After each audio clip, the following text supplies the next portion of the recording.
welcome. We are so excited. This is episode 18 of Stall Talk. Stall Talk's a little show we do every Tuesday, and we have a really cool guest today. I've waited for so long for this week so that we could coordinate with her schedule. I want to take you back to November, Waco, Texas, WPRA finals.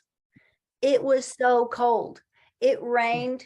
We had a huge drought in Texas, pretty much, the whole summer, and big hay shortage.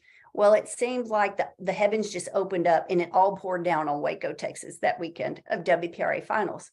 And the bubbliest barrel racer in the WPRA made my whole week. It didn't matter that it was cold. It didn't matter that it was pouring down rain and we were all freezing. I was walking back up this huge corridor to the alley. We were getting ready to produce the top 15 challenge. And I thought, I should take an opportunity to interview some of these barrel racers.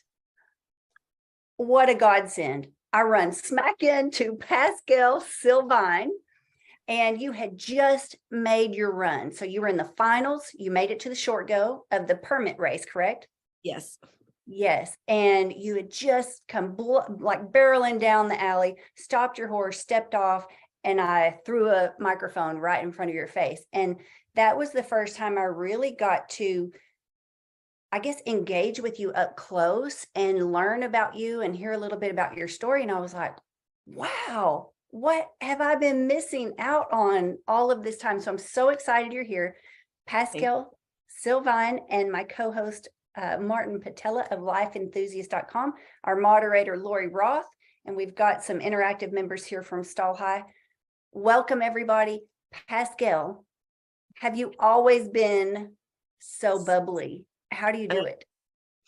I think yes, I've been always positive, but I feel it's something I remember, like when I'm 33. So when I was in my early 20s, it's something I really want to change because I was negative and stuff. And when I did that mental change, God opened me so many doors in life, and and now it's the way to go for me. It's not fake. It's just like you get through all the worst day of your life, so you can go through what's going on right now. It's not going to be easy, but you can go through it. Mm-hmm. Well, you make it look easy. It's not.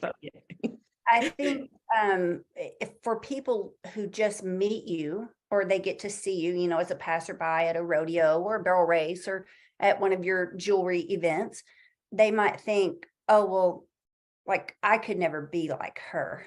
Like she must have been born that way. She's so outgoing and she's so positive and so optimistic. Were you aware that you were negative, or did something happen to point that out? I think I was just in point of my life. I believe you belong somewhere in life. Okay. So I'm born and raised in Canada, Quebec, French. It's the accent. And I was working as a social worker there for child services for 3 years. I have my bachelor degrees. I thought everything in my life was lined up, all by the book thing.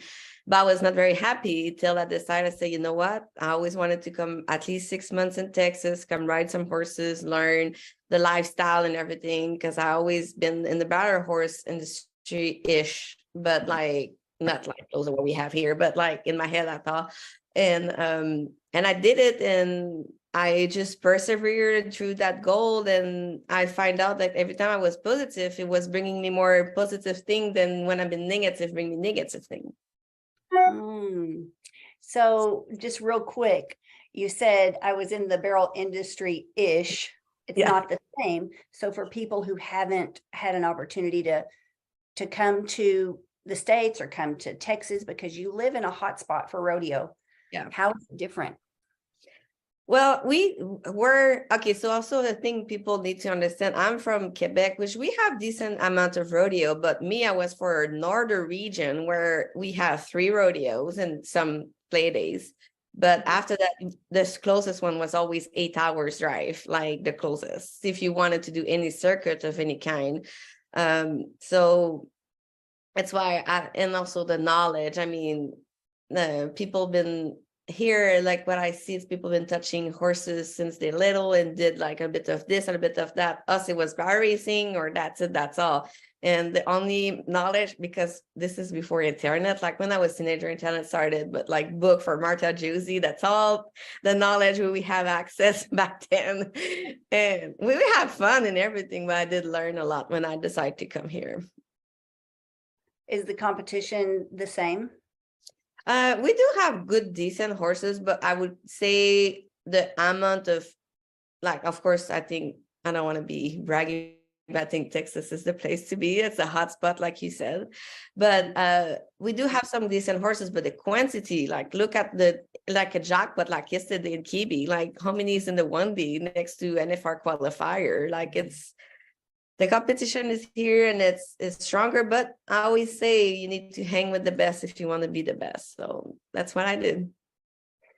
All right. So when was your first WPRA entry? When did you decide I'm going to do this? I'm going to buy my WPRA permit and I'm going to go for it.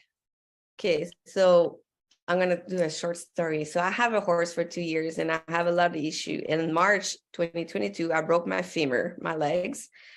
And after that, I still tried with her, but it was just the end of our road together, right? And I said, I need to buy a horse. I'm going to just have fun with it. That was my whole goal.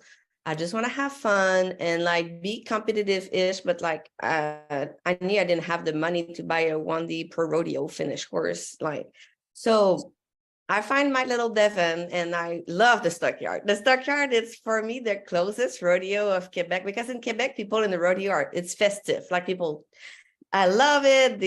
You have a little bit to drink and the party, and it's like here it's a little bit more quiet. But the stockyard is the closest of my hometown. You know, I'm like, oh, I feel home for a second. So I go to the stockyard all the time. And I brought my little Devon. Any second rodeo there, he won. I think it was the second and the third time I go there. I'm not sure, but we won the rodeo. I was lucky. Not much people was there, but I still won it. So I was like, well, I always dreamed to rodeo. So I talked to one of my good friend, he do per rodeo, he calf rope, but he very helped me because I was debating between using UPRA or do a PRA. He said, well, if your dream is to do a PRA in the long term, you need to start to learn now how it works, because it's a lot of learning. And I was like, you know what, you're right. I say, who cares what people say? So I buy my card in September for 2023. And my first pro rodeo was the first one. It was in Bowie, Texas. For answering your question. Wow. And so how did it go in Bowie? Were you excited to be there, or did you have reservations thinking, because a lot of people struggle with imposter syndrome. I shouldn't be here. I'm not ready yet. What was it? What did it feel like for you?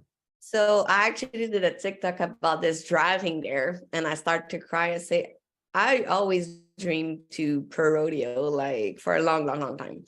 And I say, I'm doing it now. Like it's the day. And weirdly, I felt again the feeling I belong. Like when the first time I put my feet in Texas, I felt like I have that strong feeling it's where I belong. And I was like, oh, I feel like it's where I belong.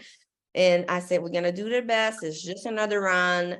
And we were in the slack, and it was the first time I ran him outdoor. And I was like, I'm sure it's fine. And he was decent. We were like 27.8 from the fastest run that day. So I was very satisfied with that, because it was so much. I didn't even know how you react with the shoot and like all that. I just throw it to the wolf, you know? And yeah, it was great. And I work very hard for my business and build what I have. And it's why I try to erase that syndrome, imposter syndrome, and say, no, you belong, you work hard to be here. In different ways maybe, but you still work hard. Okay, so I'm curious, like if we can get to the root of your positivity, and I'm going to include Martin here. So my co-host is Martin Patella. He is founder of lifeenthusiast.com. I love having you on every week, Martin, because you bring a level of expertise and connecting the mind and the muscles and our health. Does this sound like a spiritual root to you? What's the foundation? What is there anything else going on that leads to this? What are your initial thoughts, Martin? My number one thought is my memory of being in Montreal. I was I was young then, 1977, 77. Anyway, I'm talking to people, just service people, secretary of an office or whatever, and I'm thinking they're coming on to me. And I just thought that, oh my gosh, these women are all over me. What's up? And then I realized, no, it's the culture. They are just friendly. They're warm. They just are welcoming. They just are, yeah, just Lovely. not reserved. They just put themselves out there for you. Yeah, makes sense. So So is that's that how I perceived the Quebecois, the French culture. They were just embracing everyone, right? So Okay. I find that when Pascal talks about her positivity, I think it comes to her from the culture. I think it's that the people in Quebec in general are warmer than others. Like I had the opposite experience in New York, where I'm walking down the street and it's like elbow in the side and get the F out of my way, and just totally selfish, self-centered, as opposed to the flip of out there for you experience. Okay, Pascal, rub off on me, please. Rub off on all of us. We want some of that. So that was my experience of the culture. I think the society, how they raise you, will have something to do with it. And you've discovered it with horses, how you train them, right? You get back what you put in. Yeah. Mhm. And I think with children, it's the same thing, right? If you get nurture and care, you will be self-assured more so than other ways. I mean, you can have negative experiences, especially when you hit high school. You will come into this terrain where it becomes very competitive and very negative, especially for Pascal's generation. I mean, this growing up with Facebook and whatever else on the phone, it has to be the hardest thing possible, Mhm. right? And Pascal, you mentioned that Cowtown was the closest reflection of your home environment. So do you feel like your culture helped prepare you for success?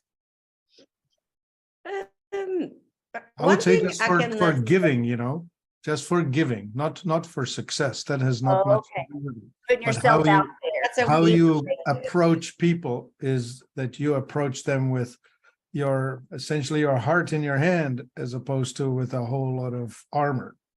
Yeah. I trust, like, and that makes total sense, because I try to give the benefit of the doubt that everybody have good in them. Of course, I'm going to protect myself in a way, but like I try to think everybody think positive all the time. I guess that makes total sense. I'm agree with this. Yeah. We I want you grew up in a household with my father who was as negative as you can be. He always pointed at people and saying, you watch, he's going to steal something, or he's going to fail, or whatever, right? And of course, every one of us will have a bad day. We will either be caught in a little lie that we'll try to fix with a bigger lie, or whatever it is that will do wrong instead of doing right. Yeah. And so he would always just wait for someone to fail, say, see, I told you. Yeah. That and makes it's sense. hard. It's hard to get out of a negative rut. So Martin, you talked about that before, like the mental rut that we can get in. So Yeah. Pascal, I do applaud you for making a decision to get out of whatever rut you were in, and not just changing your mindset. You changed everything. You changed your location, your lifestyle, My your language. employment. I didn't speak English when I came here. I mean, we don't have any excuses anymore after we get to know you and see you. And I just want you to distribute your joy where you go. Like, take Cowtown with you. Make every And place Cowtown. On this line of subject is something is very important. Like something in me, I struggle, and now I give me forgiveness, and I hope I can give that message out. It's like sometimes I'm like, well, I'm too old, or I started too old, or blah blah blah. When I don't think age is a factor. It's if you want to do it now, because we have one chance on this earth. So either you do it now, at age whatever you are, and then you'd never do it, and like the business I started, like I was like very serious. I was in my 30s, and pro rodeo, I'm 33. I just got my permit. It's not even fill up yet. Hopefully soon, but it's still not fill up. So it's age, it's if you really want to do it, just go for it. That's all I have to say about that very strongly. Well, was there a spiritual, like a defining moment that impacted your decision to make a change? Because you're very open about, you're very transparent about faith. You believe in God, you profess your faith in God. And was there a defining moment that, is there a spiritual foundation? Let's talk a little bit about that. How much does faith factor in for you? I grew up so we're Catholic back home. So we used to go to church a lot, and I did not believing, but the connection with faith for a long time. Here it's stronger, and the way y'all see the faith is, for me, connect more with who I am Catholic. It's like, it's this or that, or like it's more sin, and it's more always negative for me, the way I experience it anyways.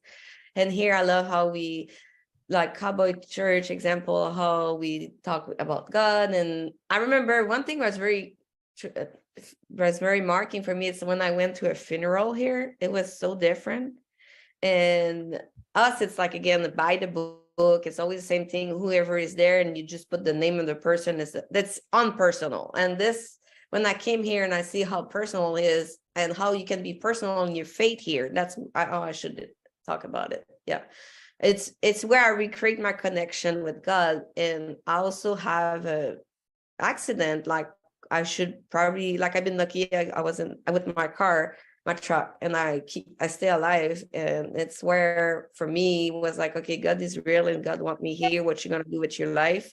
And you need to stop losing your time, because I was in the past of a lot of struggle. And it's where I just pick up all the pieces, and I went strong. And I never stopped working every day for my goal since that accident. And it's where, and I was like, God wants you here. What you gonna do with that life? You gonna waste it, or you gonna keep going what you want to do? But you need to work, you need to put stuff in place. Now people that look my life, they see how as a business go well, and she pro rodeo, and she buy a horse, and it looks so much fun. But I struggled, and I worked very, very hard for years. Like I worked at the casino after that for 90 days straight, just to be able to buy a truck, to pull my horse trailer. Like I bet, and it's okay. It was a part of my journey, and I want nobody to take pity of it, but just think about the goal. And now I embrace the journey too, because this makes me who I am right now. I can smile, and I go to that WPRA final, and then my horse trip, actually, when you saw me, and I was still smiling, because I was like, hey, I'm here. Like, what's the chances that, like, if I would have not worked hard, I would have never been stepping in this final ever. So Yeah. The show. And I'd like to last March. That is remarkable. Go ahead, Martin. I'd like to plug in the story of the transplant, of the immigrant. Okay. When you take yourself out of your culture, wherever you grew up, whatever you were, because you want something, you go after what you want. You go for better. You come with a lot of energy, because you gave up all the stuff that made you what you are, and you're transplanting yourself someplace new. And you need to work probably a lot harder than others. But at the same time, once you get this going, it's like a momentum, right? Like you just start having to build. And I mean, the story is replicated a million times. You hear it from all over. Immigrants and children of immigrants tend to do better than the people who grew up in the town. Aha. Well, because they have a lot to accomplish and a lot to prove. Yeah. Well, I'm starting to see, just in the barrel racing industry, because I've watched for several generations now, kids who are raised in it and born and rooted in the industry with every advantage and every opportunity to be a champion. Sometimes it's harder for them. It's easier for someone who didn't grow up with that foundation to step in, because they have fresh eyes. They're Mhm. not under the status quo is hard. And they do have to work harder to fit in because Pascal, I think you'll agree, it can be clicky.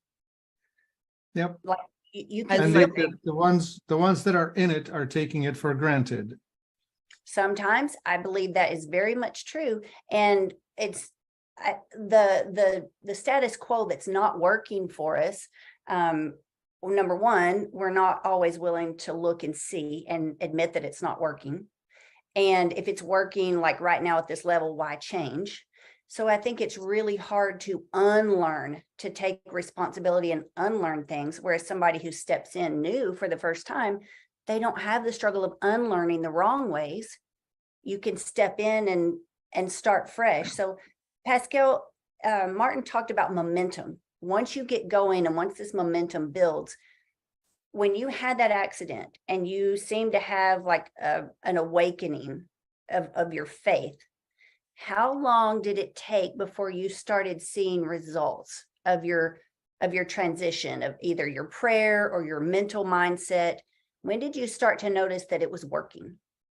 So I talked with someone very close to me, and because I told her, why am I not dead, blah, blah, blah, stuff like that. And she already talked hard to me. And that conversation, and the same day, like the 24 hours, I feel like, and I find out, I told myself, God wants you here. And I get up and I work to get out of the situation I was stuck in, build back what I have. And it went pretty fast. And every little reward, like you see, hey, I saved that, like I have a goal, like I make a plan. And with I have hand goals, like I have goals, still so many, but every goal have a little plan and a little step-by-step thing and a bigger word and a step-by-step thing, like everything go by step. And it's how I work it. Like I was looking at I still look at those big goals I see in my future, but I go step by step. You cannot go there to there. Did you have someone mentor you? Did you have, like, how did you know to break it down into little steps and treat it, as obtainable goals, so you didn't get lost in the weeds, so to speak? I watch a lot of podcast. I listen to a lot of podcasts, YouTube, self-development.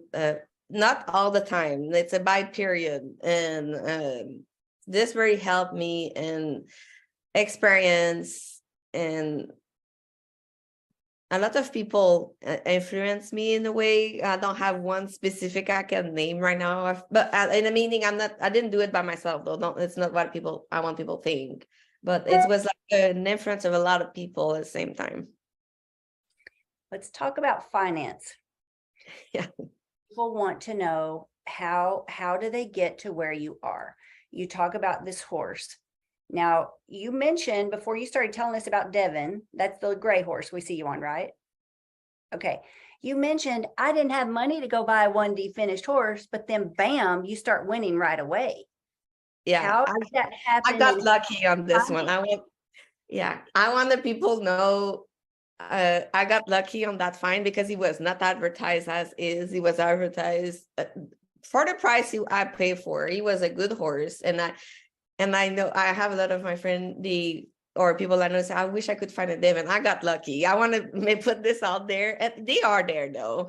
I have also one of my friends, Pedro Borges, is from Brazil, but we used to work horses together, and he helped me to find. If you say mentor of horses, I do have a plenty. Like they help me with skill. Every run, I send them around what you think. So this, I truly believe you need mentoring the horse, like especially like I'm okay, but I'm not the best rider. And like, how can I change this and this? Do what we have with what you have.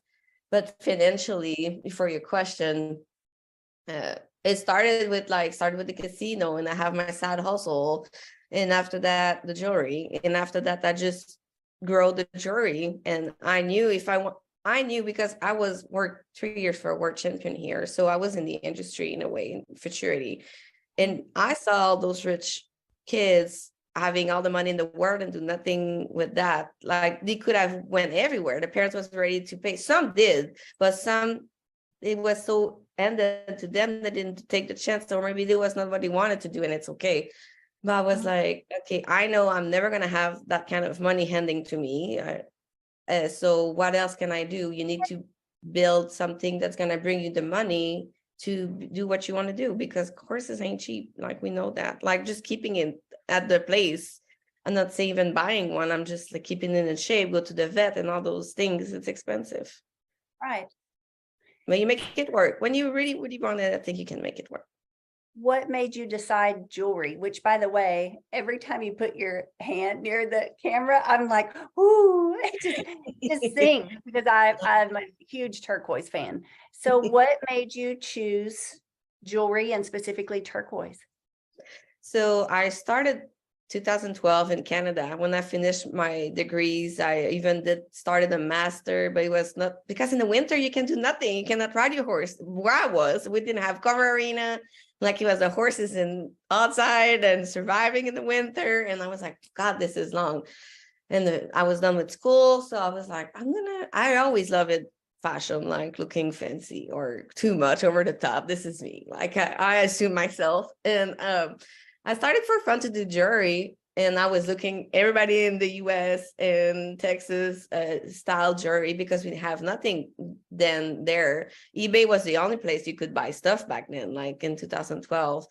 So I started to do that. And when I came here, I always did it for helping. And my style of jewelry very involved. And I started to work. I was so scared to start to work with turquoise, because it's a more expensive stone to work with, than I used to work with sea beads, which is like glass beads. It's like, you can buy it for Hobby Lobby for $1.99. You know what I mean? So I trust the process and started, and people, it's where they hey, we like what you do. And I work a lot with this. And I don't know, maybe in 5 years, my style's going to change. I strongly believe I can do it though, because in 10 years I do that. So my style evolve all the time. So yeah. Where did you start selling originally? So Facebook back then, Facebook page was fun back then. It was easy to manage. After that, they block us. So like, we need to pay to be there. So I follow everything. I have Facebook group, my Instagram, Etsy. It was my first real platform. Create a website, create a wholesale website. I'm on Faire. And now TikTok. I'm a content creator now. You need to, when you sell online now, you need to be 50-50, like create the content and make the content, And yeah, Pinterest, being all social media as you can think about them, they're probably there. When do you sleep? Actually, I don't have kids and I don't have a husband, so I am not perfect, and my house is a mess. So what does your horse schedule look like then? Because you've already talked about your schedule, which is pretty insane, just keeping up with the rapid growth of, how do you pronounce your business name? The Bijou Fab. So The bijou, jewelry in French. Okay. Jewelry. I can't even say jewelry, right? Bijou Fab. It's amazing. I'm so proud of you, and I'm so happy for the rapid growth. You were just at WESA. You were just at Dallas Market with your own brand and your booth, and it was just decorated beautiful. And you were there, and we walked by. You didn't even have time to really talk because there were so many people there. Yeah, I'm very blessed. I have a lot of people that love their brand, love the personality, I guess, the bubbly thing, and love you. That's why we want to support you. That's why we want something that you create, so that it'll rub off on us, right? And I saw your post about wanting now to be in National Roper Supply, NRS, which I think is a by the way, on their part. Yes, they DM me on TikTok, so my trick worked. I was like, this is a smart idea. Smart girl. All right. So you reached out. Tell us about that. People may not know the story, and they may be like, how did she get NRS to pay attention to her? So I saw that TikTok that people want to be represented by a brand, a TikTok trend once again. And I was like, oh, I could do that and say, it says like day one, trying to have an artist noticing me. And it was day one yesterday. And I have like only 1,000 views, but I have so many people that say, because when you're in the industry of wholesale, like I am, you make a lot of friends in the wholesale that know who buy from. So I have a couple of those that contact the buyer from NRS. I have friends that knew who work at NRS, and it just and NRS sent me a DM and asked for more information, which I did, and finger crossed, but at least my feet, like they know who I am now and they follow me. Well, we're excited for you. The last time I was at NRS, I think I took, Lori, how many hats did I take that day? Like 9 hats to NRS? Yeah, I think so. Yeah, we took 9 hats to get reshaped and spruced up before the national finals because my favorite hat shaper in the world now works at NRS, Chance Foster. He's been shaping my hat since he was a teenager. And they're so blessed to have him. And I know they're going to be blessed to have your brand in that store as well. So I'm excited for you. I will be praying that all goes well. I'm curious if you'll get to meet with my friend Brooke Birch, who works on location in the Decatur store, and she is precious. She's awesome. I think you girls are going to really like hit it off and click. So that's exciting. So we talked about financing. We talked about the momentum when you started seeing a difference, how you started selling things. You didn't have this handed to you.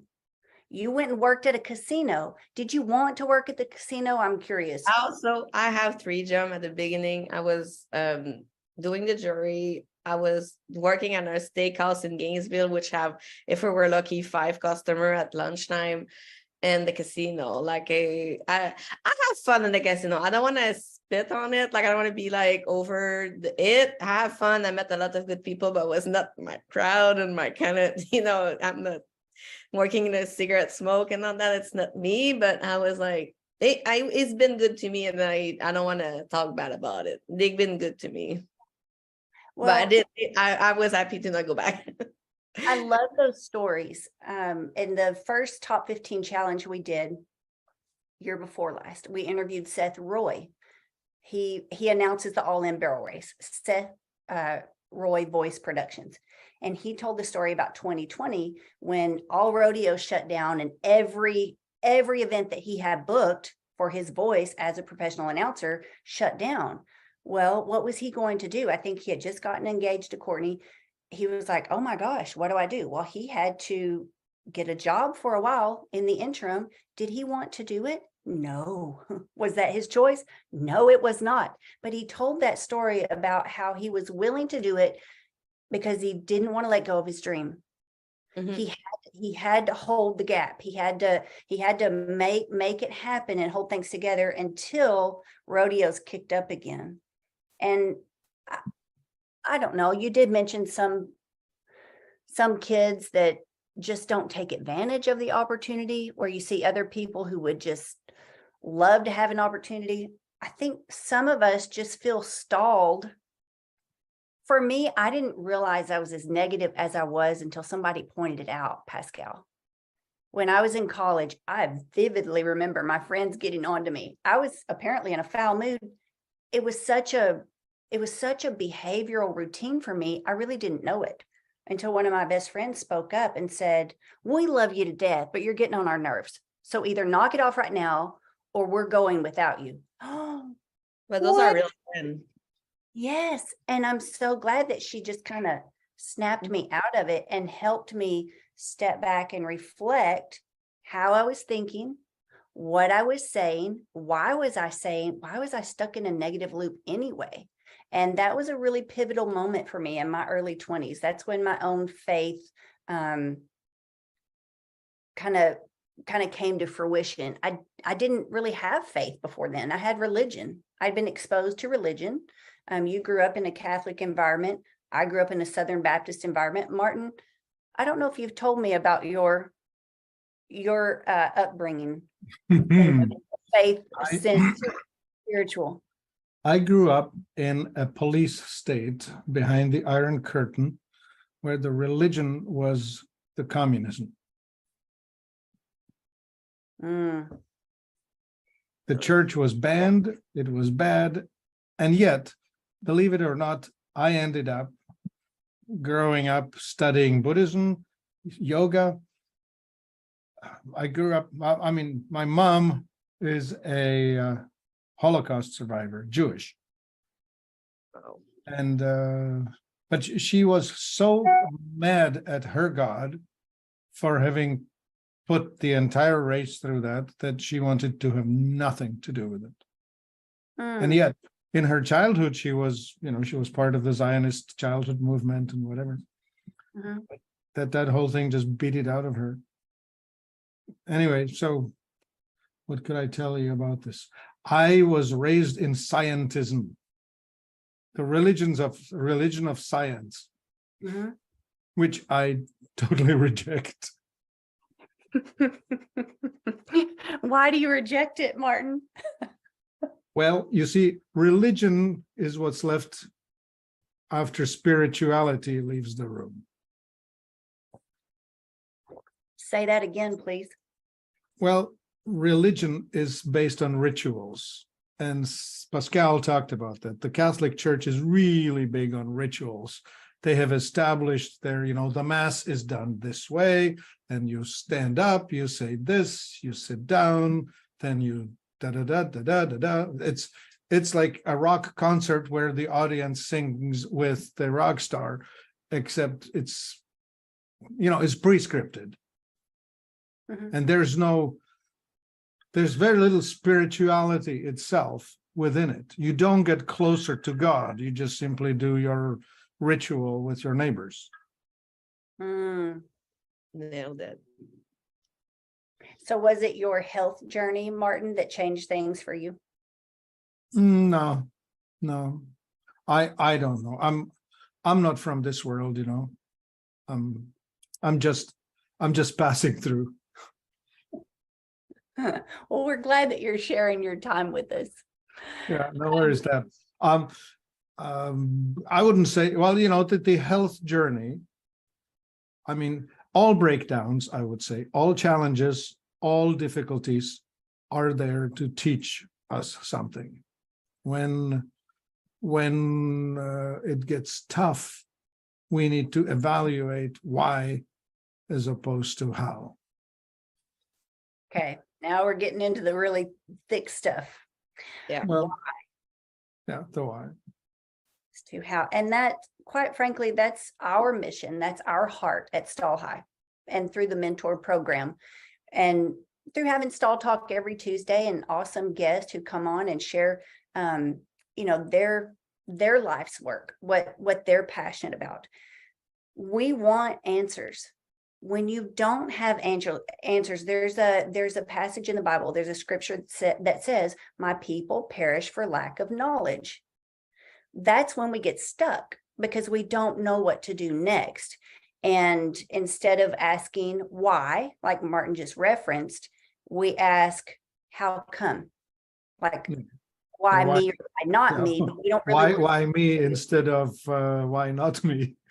Yes, we don't really give the time or the energy to start peeling back those layers, because we think that's going to take too much work. I want the express. I want microwave success. Well, microwave success doesn't go anywhere. It stays in a box. It typically doesn't get very far, Mhm.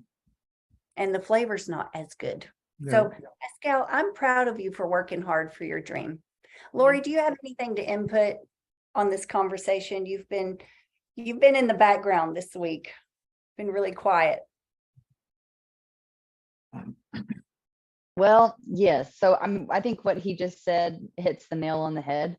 That people, instead of asking why me, which is what we all have a natural tendency to do, that's a really good new and challenging thing to get yourself to, is to ask, why not me? I believe you're right. When you go through challenges and tough spots, my personal belief is that most of the time it is to build us up, right? To build our strength, build our resilience, teach us new things that are going to propel us into what we're supposed to be doing. And I think if you really, if you can get yourself to avoid throwing your hands in the air, but take a step back, take a, like you say, the 30,000-foot view and ask, okay, what am I supposed to learn from this? Why is this happening? What caused this? How can I grow and do better? I think that's where it's at. So asking why not me seems like a really far out there idea, but I think that's a great way to put it. And Yeah. knowledge is empowering. So when we do find answers, let's just take here every week, Tuesday for an hour, we put our heads together, we have a meeting of the minds, and we all walk away with something new. So we've all empowered ourselves by investing a few minutes, 60 minutes. And you would be amazed. I heard a story the other day, and this is really impressive to me, and I feel like I can relate in some way. It told a story about an entrepreneur that, I think he was a dentist, actually. He went to a conference in Japan, if I remember the story correctly. He listened to one technique. It was not his technique. It wasn't new to the world, but he brought it back to the States and he started incorporating it. And it caught on like wildfire. He had people flying from all over the country just to see him for this one procedure. And so that one conference, that one investment of one trip changed the trajectory of his life and his business, and like things started to happen for him. For me, it was one conference. One conference. I got so rocked and so challenged in my faith and the way I was going about presenting my faith to the world and what I was doing about business. Of all things, it was a conference on entrepreneurship for believers. So kingdom and entrepreneurship. And it really made me stop, pull back, and just rethink, why am I doing things this way? What's working? What's not? And what do I really want to accomplish when it's all said and done? Pascal, I love that you said that. I'm ahead of you, my dear, on the birthdays, on the birthday list. And you said you're not getting any older, neither am I. Make it happen. Don't accept the stall, guys. How can we help you? Stall High exists to help you rethink the way you're doing it now. And if we just help you take one baby step out of that stall, wherever you feel stuck or stifled, that's what this whole community exists for. Pascal, do you have any closing thoughts you want to share before we? Something that he said about why not me, like we talked a little bit in the more negative thing, but in the positive thing, if it resonates to me, is like, why not me going to do a PRA, doing stuff, or why not me having my business, and why not you, whatever, and then sir, whatever you want to do in your life there. It's vice versa too. It hit me very hard when you say that. So I appreciate that, because I remember I said that to me, hey, why not me? When I win my first check for rodeo, I was like, why not me? Like, I did it. Like, why not me? So yeah. How did you celebrate when you won your first WPRA money? What'd you do with it? Oh my God. But it was not that much. And I'm a little bit crazy about the vet. So I went on the vet bill stuff. And that's part of it, Yeah, I want my friend, Devin is my horse, he's my friend. I want him to feel good. Like, I ask so much from him. I need to make sure I put everything in place for him to feel good. Is there anything special that you do to keep yourself healthy?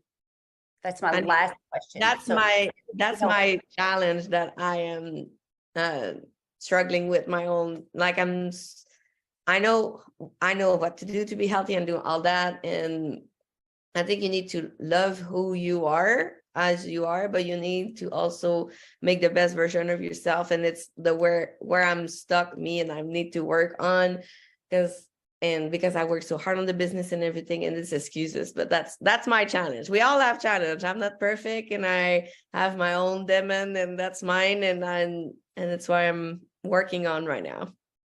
That's what I help people with. I teach that. Yeah, and, well, I need to talk to you. And it's an interesting thing is what happens is that the culture that you grow up with could be wrong for you. So when you learned about food, it could be mismatched with your genetics. And then when you transplant yourself into this new terrain, again, the society offers shortcuts. Businesses in general sell you things that are the easy buttons. They are the easiest things to get, but they're seldom the right thing. You know, it's like the easy road is seldom the right road. Yeah. And the easy meal is not the healthy one. And, you know, the bag of chips that you can grab in a store on your way, so you can eat that on the way in the truck, is probably not contributing to health, right?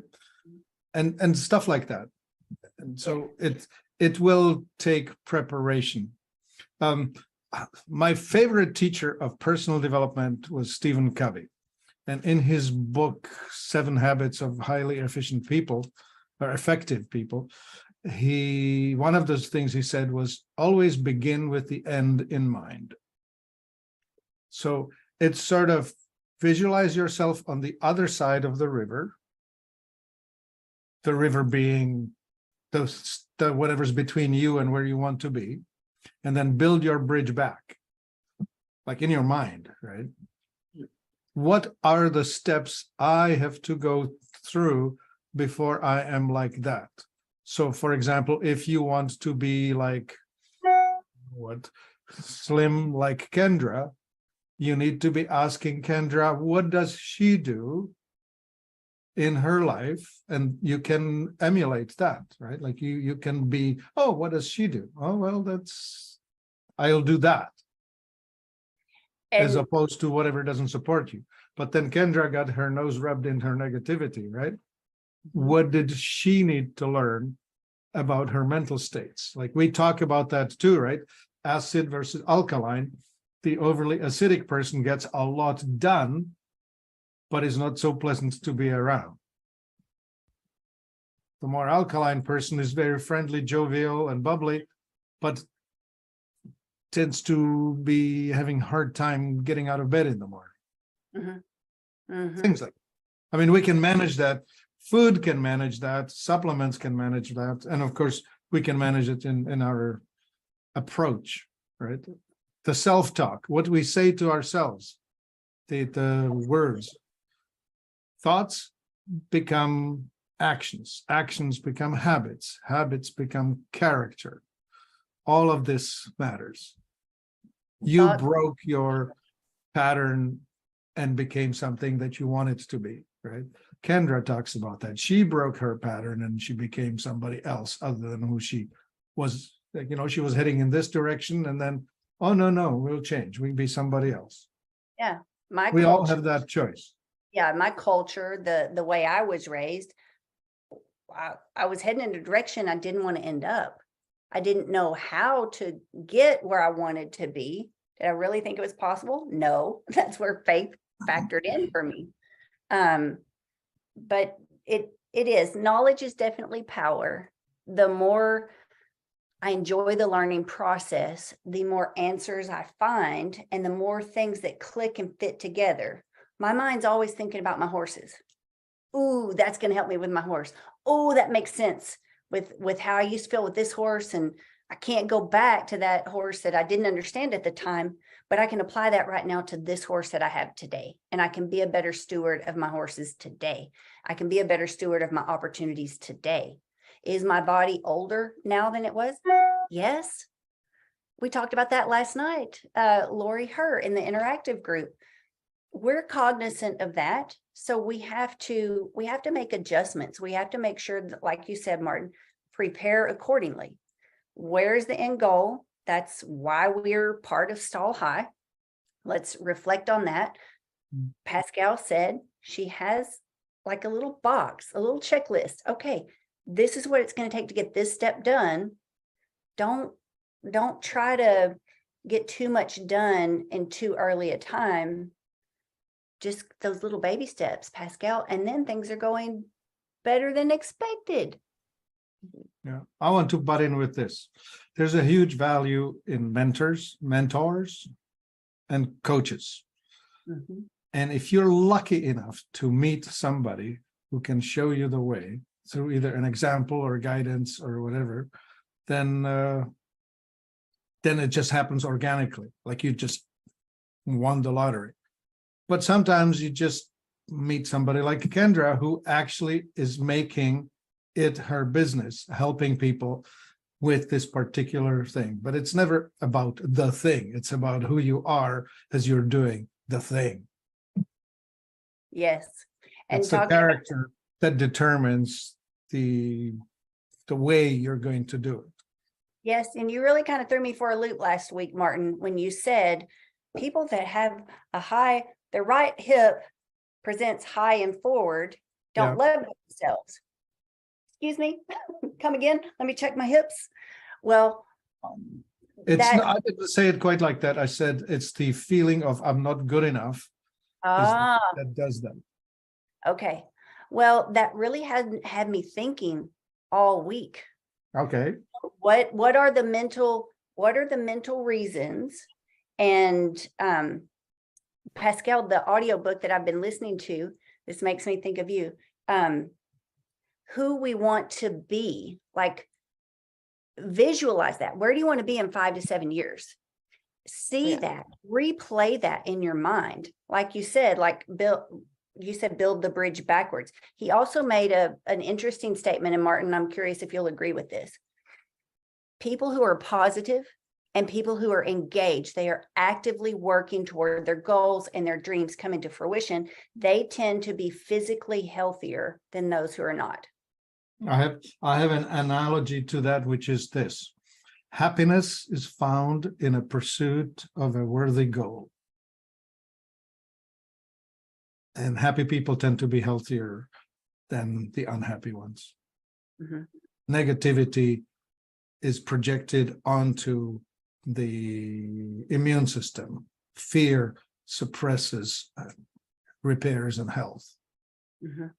So when you're in the positive frame of mind, which happiness is, and it's found in a pursuit of a worthy goal, then number one, you need to have a goal. Number two, you need to have a commitment to pursuing it.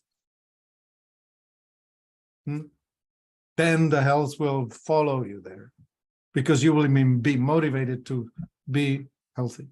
So Okay, Pascal, think big. what's the goal? Is it Globe Life Field, Teton Ridge, the American Rodeo? Is it the national finals? What is the end goal for you and your horses? So I'm the manifest, like talking about what we want and see. I believe in that 100% what y'all were talking. But I'm still a little bit scared to say out loud the final big goal, because I believe in me, but not so much. But my goal this year would be to get the second horse for a bigger pattern, to keep going on Texas circuit. After that, I would like to do the circuit final-ish. I don't know when, maybe. And after that, I would like to do, and if like all the rodeo and in America, like trying harder and see where it goes. Well, Martin just mentioned the value of mentor and a coach. It just so happens that Matt Reeves coaches for us every Monday night in Stall High, and he's our mentor on Mondays. Well, I'm personally committing 2023 to start heading in that direction. What do I need to do to get ready so that I can capitalize on Matt's plan? He has a strategy for making the finals, qualifying for the national finals the first 6 weeks of the season, Pascal. I saw this. You don't have to run all over the nation for 11 months. Now you got to be beginning. You and your horse have to be clicking when that new season opens, but he can help you enter strategically so that you're ready. And I know that's not a magic wand. I need to start like now. I started, well, really before the finals. I was wrapping my head around and saying, this is my commitment for 2023. Will I get back in the top 50? Yeah, I don't know. I'm going to be closer than if I don't do anything. Yeah, that's true. The closer you get to top 50, and I think after that you can have that strategy to like less rodeo is better for you and the horse for sure.